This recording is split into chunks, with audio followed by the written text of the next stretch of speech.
السلام عليكم، عاملين ايه؟ ان شاء الله تكونوا بخير. النهارده بقى عندنا فيديو جديد، تكملة على الفيديوهين اللي فاتوا او على الفيديوهات اللي فاتت عامة، ولكن بقى احنا خصوصا يعني الفيديوهين اللي فاتوا، لان زي طبعا ما احنا شرحنا في الفيديو اللي فات، احنا بدأنا بقى ان احنا هنشتغل على الداتا ونبعتها للسيرفر بتاعنا، وعملنا الجيت سنجل بوست وعملنا الجيت اول بوستس، واشتغلنا كل الحاجات دي طبعا مع البريزما، وسمعنا الداتا على الداتابيز بتاعتنا، وكل حاجة كانت مظبوطة وزي الفل. تمام. وقلنا طبعا ان احنا بقى النهارده في الفيديو بتاع النهارده يعني هنبدا ان احنا نشتغل على الديليت والبوت ميثود او الابديت ميثود، اللي هم بيعملوا لنا مسح للبوست اللي عندنا، وفي نفس الوقت إن ممكن نعمل الابديت علشان نعمل تعديل في الكونتنت مثلا او في التايتل بتاع البوست بتاعنا. ده المفروض ان احنا اللي احنا هنعمله او الشغل اللي احنا هنعمله في الفيديو بتاع النهارده، فبسم الله ويلا بينا.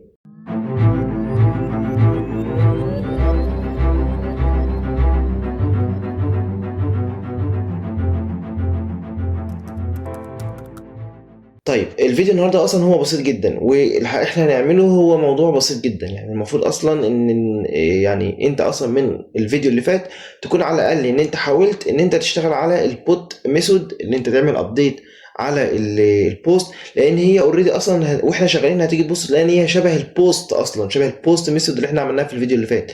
فهي اصلا سهله، يعني هي نفس الفكره، ان في نفس الوقت يعني انت لو فكرت فيها انت تيجي تبص لان انت بتبعت داتا برضه، يعني هي انت بتيجي انت بتبعت داتا، بس هي الفكره بس انك الداتا اللي انت بتبعتها انت بتبعتها على بوست اصلا اوريدي موجود عندك، فانت بتعدل في الداتا بتاعته.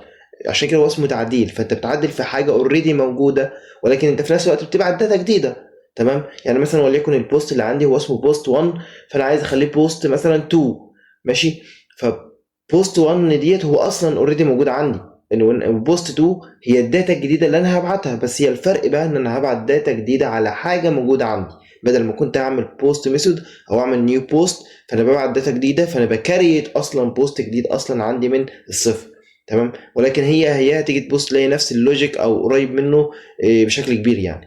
تمام. في نفس الوقت الديليت ميثود، الديليت هي الكود بتاعها سهل جدا، وهتيجي تبص برضو ان هي مش محتاجه شغل كتير وكلام من ده.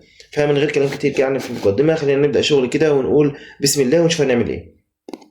هنبدأ ندخل طبعا على السورس وعلى الاي بي اي، على الاب طبعا وعلى الاي بي اي، ونبدأ ندخل على الاي دي والراوت بتاع الاي دي اللي هو بتاع البوست الواحد.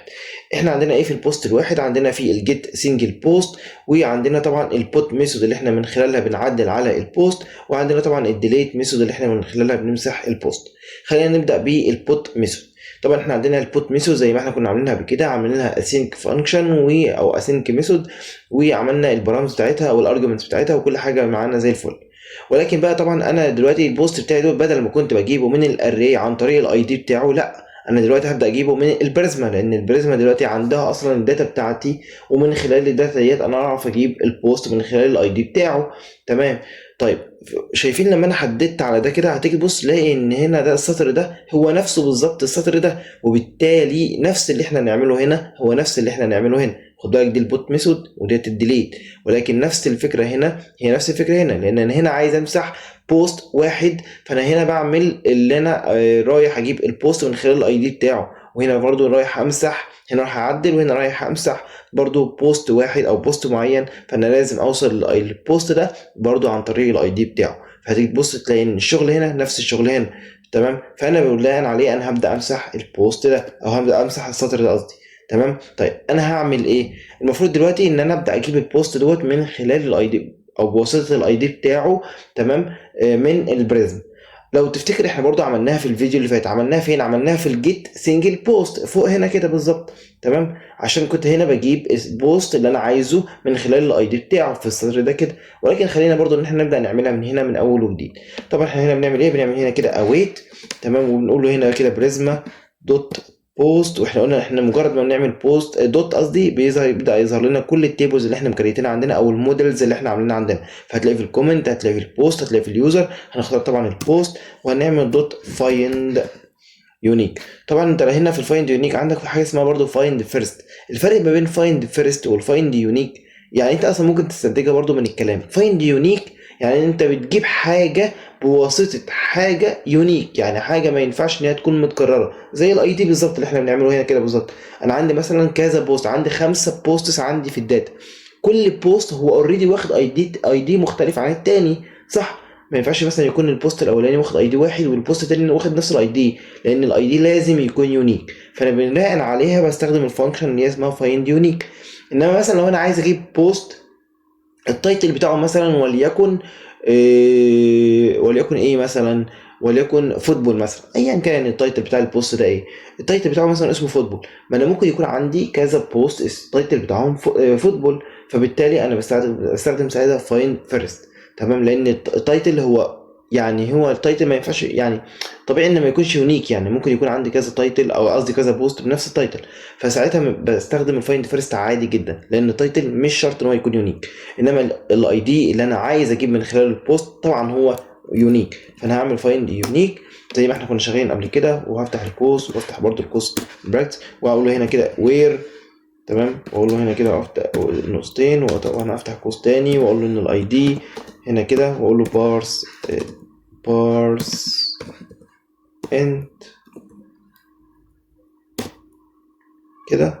انا عملت هنا طبعا قوس وده غلط، خلينا بس نقفل الاي اي ده، نعمل له سنوز كده، تمام، نقفله. وطبعا بارس انت، ونفتح القوس ونقول له طبعا احنا عايزين نجيبها من خلال الاي دي بتاعنا. طبعا احنا الاي دي دوت اصلا هو المفروض جاي من البرامز، فاحنا المفروض هنا نكتب برامز دوت اي دي كده، عشان ده جاي من البرامز. تمام، يبقى احنا كده وصلنا للبوست من خلال البرامز بتاعته، او من خلال الاي دي اللي هي جاي، اللي احنا بنقارن بنقول له هنا كده ان البوست اللي انا عايزه اللي الاي دي بتاعه هو نفس الاي دي اللي موجود في البرامز، او اللي جاي لك من البرامز. تمام، بعد كده ندخل على السطر اللي بعده اللي هي الداتا بقى اللي احنا بنبعتها في الجيسون ريكوست. تمام، طبعا احنا هنا لازم زي ما انتم فاكرين احنا برضه عدلنا الدي تي او بتاعه كرييت بوست، لازم برضو نعدل الدي تي او بتاعت الابديت بوست، فهندخل طبعا على التايب ده ونبدا ان احنا نعدله. طيب لو فاكرين ايه اللي احنا كنا عدلناه، احنا خلينا البادي ديت خليناها كونتنت. طب ليه خليناها كونتنت؟ علشان احنا واحنا بنكريت المودلز بتاعتنا او التيبلز بتاعت البوست، احنا عملنا الحاجات او الفيلدز بتاعته، عملنا تايتل وعملنا كونتنت مش بادي، فعملناها كونتنت، فلازم طبعا الداتا اللي تتبعت تكون شكل الداتا اللي متكريتها عندنا في التيبل. تمام، طبعا احنا دلوقتي عدلناه، تمام، وطبعا احنا هنا بنتشيك طبعا لو البوست ده مش موجود عندنا بنرجع ان البوست نوت فاوند. بعد كده بنعمل ايه؟ بعد كده بنبدا نبعت الداتا الجديده اللي احنا عايزين نبعتها، برضو نفس الفكره اللي احنا كنا بنعملها قبل كده. تمام، في البوست ميثود في الفيديو اللي فات. طبعا هنا بقى هنبعت الابديتد بوست، الابديتد بوست او بوست ابديتد ايا كان ابديتد بوست، هقول له هنا كده يساوي، وهقول له طبعا هنا ان هبدا بقى ابعت له هنا الداتا من خلال طبعا الاويت بريزما دوت بوست دوت ابديت، لان هنا طبعا انا بعمل على الابديت فهستخدم الابديت ميثود او الابديت فانكشن، وابدا اقول له هنا كده انا عايز ابديت على البوست اللي الاي دي بتاعه نفس الفكره اللي احنا عملناها فوق بالظبط، يعني هي نفس الفكره اللي الاي دي بتاعه اهو، تمام، هو نفس البارس انت الاي دي او البرامز دوت اي دي. تمام، نفس الفكره بالظبط اللي احنا عملناها هنا، يعني شايفين هنا كده هو نفس الفكره بالظبط اللي احنا عملناها هنا. تمام، بعد كده طبعا اعمل كوما واقول له ان انا كده هبعت ايه بقى، هبعت الداتا الجديده اللي انا عايز ابعتها، وهبعتها له برضه زي ما احنا كنا شغالين في البوست، هبعت له مثلا التايتل، واقول له ان التايتل اللي جاي لك دوت هو جاي من الداتا اللي هي حامله او اللي شايله الداتا اللي جايه من الريكوست، اللي الريكوست ده اللي هي الداتا اللي احنا بنبعتها في ساعه لما نيجي نتست. تمام، فبتتبعت هنا في الريكوست زي ما احنا شرحنا واحنا طبعا بنعمل اللوجيك ده، فبتخزن هنا في الداتا، فاقول له هنا داتا دوت ايه دوت تايتل. تمام، وهعمل هنا كده كوما واقول له هنا كده ان الكونتنت، تمام، هيبقى عباره عن الداتا دوت كونتنت. حلو الكلام، حلو الكلام. يبقى انا كده بالنسبه لي كل حاجه زي الفل. انا دلوقتي عملت البوست او عملت الداتا الجديده قصدي، وعملت فيها اللي بعت فيها الداتا وكل حاجه زي الفل. طبعا هنا بقى هبدا ان انا اشيل ده، هشيل بقى المسج قصدي المسج دي، واقول ان انا هبعت فيها الابديتد بوست. تمام، وكده تكون كل حاجه مظبوطه. تمام. طبعا هو هنا جايب لي ايرور، جايب لي هنا ايرور ليه؟ عشان دي الديت هي المفروض ان هي داتا. تمام، بس كده. وبعت هنا طبعا الابديتد بوست في الريسبونس بتاعنا. تمام. طبعا زي ما احنا قلنا ان احنا لازم نحط كل الشغل بتاعنا دوت في تراي وكاتش عشان نبدا نهندل اي ايرور ممكن يحصل لنا واحنا بنتعامل مع الداتابيز. فطبعا هشيل ده كنترول اكس كده واقول ان تراي، طبعا تراي وكاتش، وابدا ان انا هاجي هنا كده واقول ان انا عايز احط الشغل بتاعي تاني. تمام. وابدا ان انا ابعت له هنا كده الايرور مسج او الايرور ريسبونس اللي احنا كنا عاملينه. يعني مثلا حتى انا ممكن اخد هنا كوبي، ان احنا طبعا عملناه في الفيديو اللي فات.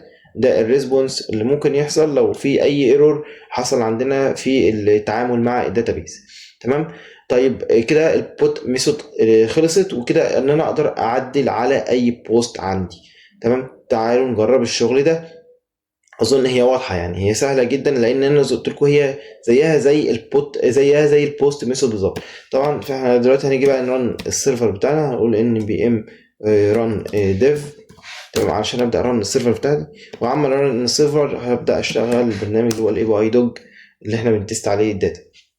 تمام. دلوقتي انا عندي البرنامج فاتح اهوت الاي بي اي دوج اللي احنا بنتست عليه الداتا، والسيرفر دلوقتي رايح يشتغل اهوت، خلاص هيشتغل. فاحنا دلوقتي المفروض ان احنا رايحين نجرب ايه؟ احنا رايحين نجرب دلوقتي البوت ميثود اللي هي الابديت بوست. تمام. خلينا برضو احنا رايحين نعدل على البوست، خلينا بس نشوف ايه البوستس اللي عندنا. انا هستنى بس ان السيرفر بتاعي يكون جاهز. خلاص هو دلوقتي جاهز اهوت. هبدا اشوف ايه البوستس اللي عندنا، فهعمل سند على الجيت اول بوستس او الجيت بوستس داتا دي. طبعا المفروض ترجع لي كل البوستس اللي احنا رافعينها عندنا على الداتابيز. تمام. دلوقتي هو بيعمل كومبايلنج اهو، وخلاص عمل كومبايلنج.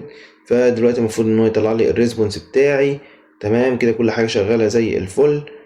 المفروض دلوقتي ان هو يرجع كل البوستس بتاعتي بالظبط كده، يرجع كل البوستس عندي اي دي واحد واي دي اتنين، يعني انا عندي اتنين بوست. وليكن مثلا احنا عايزين نغير التايتل ده بتاع اول بوست، ان انا نخليه مثلا بدل بوست 1 نخليه مثلا بوست 1 ابديتد مثلا.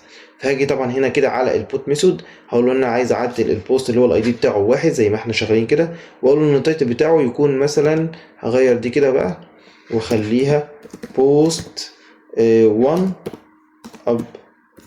ديتد مثلا يعني ده مجرد ايه احنا بنتست. وهعمل سند واشوف كده هل فعلا البوت ميثود اتظبطت عندي واشتغلت ولا لا. هنا بدأ يعمل كومبايلنج، هنا خلاص خلص الكومبايلنج. هنا دلوقتي خلاص بدأ يرجع الداتا اهوت. طبعا البوت ميثود اشتغلت عادي جدا ويرجع لي الداتا، وفعلا عمل الابديت بتاعي ورجع لي ان التايتل بتاعي اتغير، بدل بوست 1 بقى بوست 1 ابديتد. تمام. دلوقتي برضو انا ممكن اغير برضو في نفس الوقت الكونتنت. هعمل طبعا كوما واقول له ان انا هاجي هنا كده واقول له ان الكونتنت بتاعنا هنا كده هيبقى عبارة عن، هو كان ايه، وكان this is post number 1. هقول له ان هو نفس الكلام بالظبط برضو اهو. اخده كوبي واحطه هنا كده واقول له برضو updated، مجرد بس ان انا بتست على الداتا. وهعمل سن، بدأ هنا برضو يشتغل اهو، عمل ظبط كل حاجة رجعت وتمام، وغير لي فعلا الكونتنت بتاعي. يبقى انا كده عرفت اشغل الابديت بوست، وعرفت ان انا اغير في شكل الداتا بتاعته عادي جدا، واغير في الداتا عادي جدا. تمام كده، يبقى احنا خلصنا البوت ميثود. ندخل بقى على الديليت. فين الديليت تحت. الديليت سهله برضو بسيطه. احنا هنا قلنا ان السطر ده خلاص ما عندناش محتاجينه، هنشيله بقى. نبدا نجيب البوست بالاي دي بتاعه. بتجيبه ازاي؟ خلينا نطلع ناخده من فوق كده كوبي اهو، كنا من اول هنا كده من اول المتغير. نبدا نشيل ده برضو كده اهو. تمام كده خلاص انا جبت البوست من خلال الاي دي بتاعه. هاجي هنا كده برضو وهقول له ان انا هنا كده هعمل حاجه اسمها await prisma دوت بوست دوت ديليت. طبعا ديليت ديت هي اللي هتمسح لي البوست بتاعي.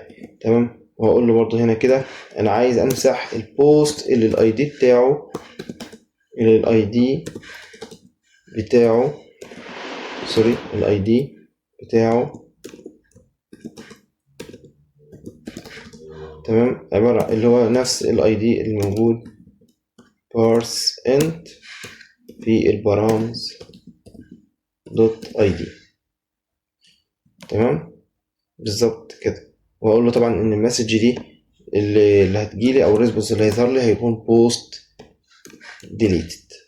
تمام كده ان البوست ميثود المفروض قصدي ديليت ميثود تكون كده ظبطت وشغاله وزي الفل.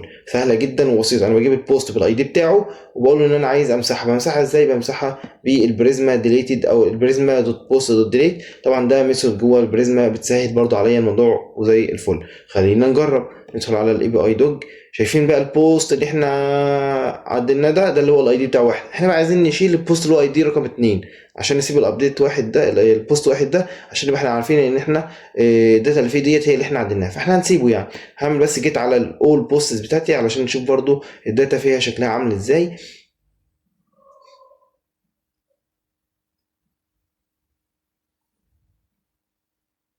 تمام دلوقتي هو جاب لي كل البوستس بتاعتي. شايفين عندي هنا بوست اللي هو الاي دي بتاعه رقم 2 اللي هو بوست 2 this is بوست نمبر 2. وعندي الاي دي اللي هو رقم 1 اللي احنا لسه معدلين في شكله دلوقتي. انا بقى عايز امسح الاي دي رقم 2 ده اللي هو البوست رقم 2 ده. طبعا هدخل دلوقتي على الديليت بوست واقول ان انا عايز امسح دلوقتي الاي دي رقم 2. فهغير دي كده خليتها 2 وهعمل سند ونشوف. طبعا هنا السيرفر بتاعي هو بدأ يعمل كومبايلنج. خلص الكومبايلنج رجع الريسبونس بتاعي وديليت طبعا نجحت والستاتس كود بتاعها 200 وفعلا جالي هنا بوست ديليتد. طيب عايزين نتاكد. ندخل على الاول بوست ونعمل سند تاني. المفروض دلوقتي بقى يجي لي بوست واحد بس ما يجيليش الاثنين لان المفروض ان التاني خلاص اتمسح. تمام بالفعل جالي بوست واحد بس. تمام اللي هو اللي احنا لسه معدلين فيه الداتا بتاعته. بس كده ده كان فيديو النهارده. هو فيديو بسيط جدا. عملنا فيه الديليت بوست ميثود وعملنا فيها الابديت عشان نبدا نغير فيه شكل الداتا بتاع البوست. بس ده كان فيديو النهارده. اتمنى تكون المعلومات سهله وواضحه عليكم. انا وليد وده كان فيديو جديد من سلسله كورس نيكست. اشوفكم في فيديو جديد. سلام.